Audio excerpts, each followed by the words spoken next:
कबीरदास जी ने जनाबाई के बारे में बहुत सुना था। एक दिन कबीरदास जी बोले, भाई देख के तो आए, ऐसे वैष्णव जनाबाई का दर्शन तो करें। जैसे ही कबीरदास जी पहुंचे, क्या देखा? जनाबाई अपनी पड़ोसन से लड़ रही थी, उठा के एक दूसरे में घूसा मार चल रही थी। लोग बाग चारों तरफ खड़े थे, तमाशा देख रहे थे। कबीरदास जी पूछते जा रहे थे, भैया जनाबाई का घर कहां है, जनाबाई का घर कहां है? एक से पूछे, जनाबाई कहां है? बोले सामने जो उठा उठा के एक दूसरे में ये जो लठमार चल रही है ना, इनमें से एक जनाबाई है। कबीरदास बोले, ये जनाबाई है? बोले जी। बोले इनके बारे में तो मैंने बड़ी प्रशंसा सुनी थी कि ये तो बड़ी परम भक्त हैं, परम वैष्णव हैं, भगवान का बड़ा भजन करती हैं। ये तो विपरीत स्वरूप दिख रहा है, ये तो लड़ाई झगड़ा कर रही है, ये भगवत भक्त कैसे हो सकती हैं?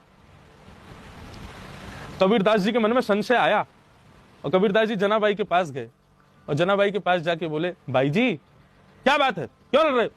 बोले मैं नहीं लड़ रहा हूं, मैं तो बस प्रणाम कर रहा हूं, आप लड़ रही हैं। मैं ये पूछना चाहता हूं, इतना इतना सुबह सुबह ये लड़ाई झगड़ा क्यों कर रही हो आप? क्या हो गया, इन्होंने क्या कर दिया ऐसा कि आप इनसे युद्ध कर रही हो? जनाबाई बोली, अरे इसने इसने बहुत बड़ा अपराध किया है, इसने बहुत बड़ा पाप किया मेरे साथ। बोले क्या कर दिया? कबीरदास जी बोले क्या हो गया? बोले कि इसने मेरे गोबर के कंडे चुरा लिए, गोबर के उपले चुरा लिए।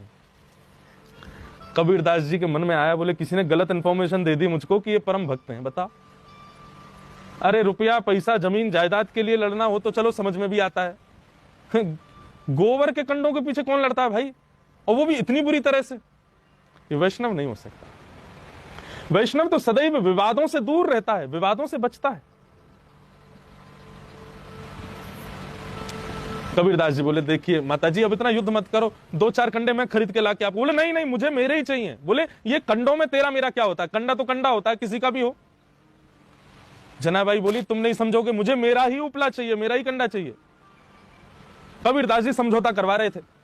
सामने वाली को कहा, देखो अब लड़ो नहीं, अब ये देखना अपनी बातों में खुद ही फंस जाएंगी, लाओ कंडे धर दो सामने। बोले लो ये इनके कंडे और तुम्हारे कंडे एक संग है, अब तुम ढूंढ लो अपने। अरे कोई कंडों में भी भेद होता है क्या, एक से होते हैं? जनाबाई बोली नहीं, मेरे कंडे मुझे पहचान है। बोले करो पहचान। कंडा उठाती, उठा करके कान से लगाती, और उठा करके जैसे कान से लगाती दूर फेंक देती, ये मेरा नहीं है। दूसरा उठाती, हाँ ये मेरा है, पास रख लेती। फिर उठाती, ना ये मेरा नहीं है, दूर फेंक दे, ये हाँ ये मेरा है, पास। कबीरदास बोले, ये क्या कर रही हो आप? कंडे को कान से लगा के दूर फेंकती हो, मेरा नहीं है, मेरा है, कैसे? जनाबाई बोली, आप पहले उसके कंडे को जाके कान से लगाओ। उसके कंडे कान से लगाए, बोले कुछ नहीं है। बोले अब मेरे कंडे लगाओ। जैसे ही जनाबाई जी का कंडा उठा करके कबीरदास जी ने अपने कान से लगाया तो विठल विठल विठल विठल विठल कंडे में से आवाज आ रही थी। या दोहने बहनने मथनो पलेप प्रेंखे खनार भरुदितो क्षणमार जनादो।